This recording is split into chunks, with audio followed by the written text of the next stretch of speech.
Olá, meus queridos. Eu estou numa série que fala sobre as batalhas, as guerras que enfrentamos. E hoje eu quero falar sobre uma guerra que todo cristão enfrenta, que é a guerra do espírito contra a carne. Em Gálatas 5, 16 e 17, descreve bem essa luta e diz assim: digo, porém, andai no espírito e jamais satisfareis a concupiscência da carne, porque a carne milita contra o espírito e o espírito contra a carne, porque são opostos entre si, para que não façais o que porventura seja do vosso querer. Eu quero fazer aqui 3 observações sobre essa luta que nós enfrentamos. A primeira é que o espírito se opõe à carne. Aqui a palavra nos fala sobre o Espírito Santo de Deus. Quando nós nos abrimos, quando nós abrimos o nosso coração para o sacrifício de Jesus e cremos no seu sacrifício, o Espírito Santo passa a habitar em nós.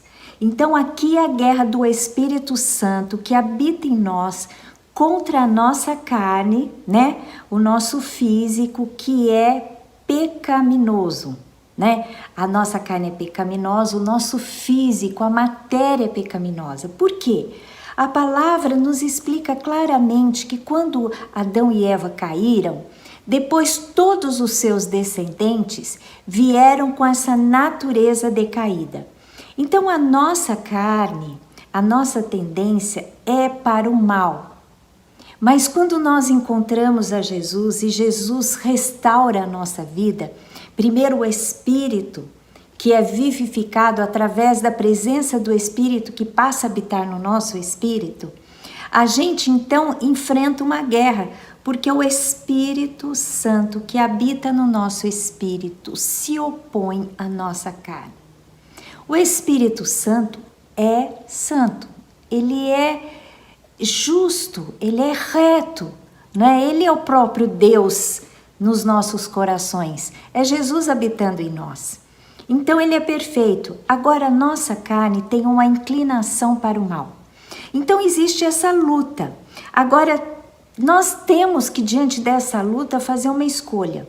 Que lado nós vamos querer alimentar? Que lado nós vamos querer fortalecer, Porque aqui deixa claramente que se nós andarmos no Espírito, não vamos satisfazer a concupiscência da carne. Ou seja, se nós alimentarmos o nosso Espírito, se nós buscarmos a Deus, se nós entrarmos na esfera do Espírito Santo, e como nós fazemos isso? Em primeiro lugar, com espírito de louvor no nosso coração. Segundo lugar, com declarações da palavra de vida, palavra da verdade, porque a palavra tem poder e ela traz à existência as coisas que não são como se fossem. Então, quando você declara a palavra, quando você declara as verdades de Deus escrito na Bíblia, você traz vida para você e você se enche do Espírito Santo. Então, tendo um espírito de louvor, declarando a palavra, tendo um espírito de gratidão, dando graças a Deus por tudo aquilo que Deus te dá, por tudo aquilo que Deus nos dá. Nós temos que ter um espírito de gratidão e, por último lugar, tendo os nossos relacionamentos em sujeição ao Senhor. Ou seja, vivendo os papéis relacionais, Você como esposa, como mãe, como filha, como serva, como empregada de alguém ou como chefe de alguém, vivendo essas relações sociais de acordo com a vontade de Deus. Então é assim que a gente fortalece o Espírito, se enchendo do Espírito Santo. Como eu falei, com espírito de louvor, com proclamação da palavra, declarações da palavra, com espírito de gratidão e relacionamentos em sujeição. Assim a gente alimenta o espírito e o espírito se torna forte em nós. Andai no espírito e jamais cumprireis, Jamais, é impossível, se você estiver na esfera do Espírito Santo, é impossível você cumprir, a concupiscência da carne. E aqui quando fala sobre concupiscência da carne, esse termo é epitomia, que significa o amor de paixões, né? A inclinação para as paixões da carne. E se nós andarmos na esfera do Espírito Santo, nós jamais vamos andar nas paixões ilícitas da carne. Não é? A gente tem uma escolha, e se nós escolhemos um lado, a gente não vive no outro. Né? São duas esferas completamente diferentes. Eu quero te dar um exemplo. Por exemplo, quando você entra num quarto que ele está totalmente escuro, você acende a luz, as trevas vão embora. Não tem como ficar ali luz e trevas. E assim é também a nossa escolha diante dessa luta. Não é? Ou o espírito ou a carne, porque elas se opõem entre si. O espírito é luz e a carne são trevas, não é? Portanto, nós precisamos nos encher da luz para dissipar todas as trevas da nossa vida. Amém? A carne, ela tem que ser vencida. E as obras da carne, quais são? Lá em Gálatas 5, 19 a 21, fala sobre as obras da carne.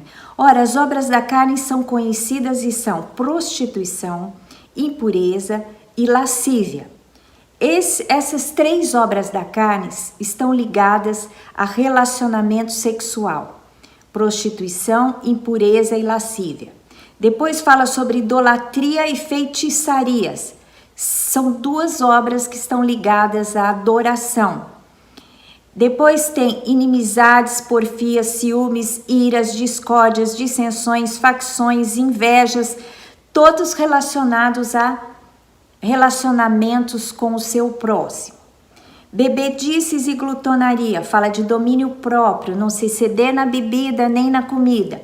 E coisas semelhantes a estas, a respeito das quais eu vos declaro, como já outrora vos preveni, que não herdarão o reino de Deus os que tais coisas praticam. Então a gente, conhecendo essas obras da carne que fala lá em Gálatas, não é? Eu não quero entrar e nem pormenorizar essas obras, não vou descrevê-las, não vou entrar nesse assunto, porque é para uma outra hora um estudo bem específico. Mas a obra da carne, ela não produz a vontade de Deus, porque a carne ela não está inclinada ao Espírito, né? E o Espírito cumpre a vontade de Deus, mas a carne ela tem uma inclinação para o mal, para o pecado. Para que a nossa carne esteja sujeita ao Espírito Santo de Deus, nós temos que subjugar a carne. O Espírito tem que nos dominar, né? Para que a carne seja subjugada e cumpra então a vontade do Espírito Santo que vive em nós, né? E aqui é muito claro essa disputa, né? Quando o Espírito vence e subjuga a sua carne, você agrada ao Senhor Deus, porque o Espírito Santo de Deus sabe qual é a vontade de Deus e o Espírito Santo vai te ajudar a andar segundo a vontade de Deus, né? Então que você possa subjugar a sua carne, que você possa fazer com que a sua carne seja enfraquecida diante da vontade do Espírito Santo na sua vida. E aqui fala que esses pecados aqui, Paulo diz, a respeito dos quais eu vos declaro, como já outrora vos preveni, que não herdarão o reino de Deus os que tais coisas praticam. Isso é muito forte. E aqui às vezes a gente pode pensar que é uma contradição, porque a palavra de Deus diz que pela graça nós somos salvos, mediante a fé. Isso não vem de vós, é dom de Deus, não vem de obras para que ninguém se glorie. Ou seja, aqui está dizendo que se você pratica tais obras, você não vai herdar o reino dos céus. E por outro lado, também a palavra de Deus diz que a graça de Jesus é que te leva à salvação. Isso parece contraditório, mas não é. Porque uma vez que a graça de Jesus é manifesta na sua vida, a graça é o quê? É o sacrifício de Jesus, né? O dom de Deus dado por você através do sacrifício de Jesus, perdoando os seus pecados sem que você nada tenha que fazer. Jesus paga os seus pecados por você. Isso é graça, isso é um favor que você não merece, mas É um presente que Deus te entrega, a sua salvação. Só que essa graça te dá poder para subjugar, para vencer os pecados na sua vida. A graça de Deus, ela te empodera para que você diga não à sua carne. Então, se você conhece a graça, se a graça de Deus operou em sua vida, você é capaz de dizer não a esses pecados. Você pode cair em alguma área, mas aquilo não pode ser o seu estilo de vida. Lá em 1 João 3, 5 e 6 diz assim: sabeis que ele se manifestou para tirar os pecados, quer dizer, Jesus, e nele não existe pecado. Todo aquele que permanece nele, permanece em Jesus, não vive pecando. Todo aquele que vive pecando não o viu e nem o conheceu. Então, eu quero dizer uma coisa para você, talvez se você esteja enfrentando alguma área de dificuldade, sei lá, talvez é na área sexual, de impureza, às vezes no seu relacionamento, com ciúmes, com iras, com discórdias, com dissensões, às vezes você está enfrentando dificuldade com bebedices, ou seja, uma compulsão na sua vida. Você está enfrentando uma luta, mas que você tem que entender que a graça de Jesus te dá poder para que você seja liberto. Mas não caminhe nesses pecados voluntariamente como se eles não tivessem consequências. Porque se a graça de Deus não te alcançar para te libertar, talvez você ainda não tenha sido completamente livre e, portanto, ainda não recebeu, o presente de participar do reino de Deus. Então a gente tem que parar para pensar sobre isso, né? Em primeiro lugar, a gente tem que entender que espírito e carne, eles se opõem entre eles, né? São opostos. Segundo lugar, a carne tem que ser vencida. Em terceiro lugar, nós temos que andar no Espírito Santo. Andar fala sobre uma caminhada. E essa palavra aqui no original, ela fala que você tem que andar como numa linha reta, como a marcha de um soldado, né? E a marcha de um soldado, como é? Ele ouve a voz do seu comandante e ele não se desvia nem para a direita nem para a esquerda, mas ele caminha rumo a um destino. Assim tem que ser o nosso caminhar no Espírito Santo. E em Gálatas 5, 22, 23 diz: o fruto do Espírito é amor, alegria, paz, longanimidade, benignidade, bondade, fidelidade, mansidão, domínio próprio. Contra essas coisas não há lei. Ou seja, que nós possamos alimentar o Espírito para que ele seja forte, que sejamos cheios do Espírito para ter esse fruto, né? Esse fruto, e aqui fala de um fruto singular. Só que esse fruto, você pode imaginar o fruto como uma tangerina que tem vários gomos, né? Esse fruto do Espírito, ele produz várias facetas, não é? É como se fosse um arco-íris multicor. Cada cor é uma área. O amor, a alegria, a paz, tudo isso a gente passa a viver e é capaz de viver por causa da presença do Espírito Santo em nós e porque nós dizemos sim a Ele. Então, talvez você que esteja me ouvindo esteja passando por essa luta, e uma luta muito ferrenha, onde a sua carne quer te dominar para que você faça aquilo que não é do seu querer, mas porque o nosso querer, a nossa vontade é agradar o Senhor. Se não fosse assim, você não estaria ouvindo essa palavra. Você que está ouvindo essa palavra, você quer conhecer a Deus e a sua palavra para que você a cumpra, para que você cresça em fé, para que você agrade a Deus.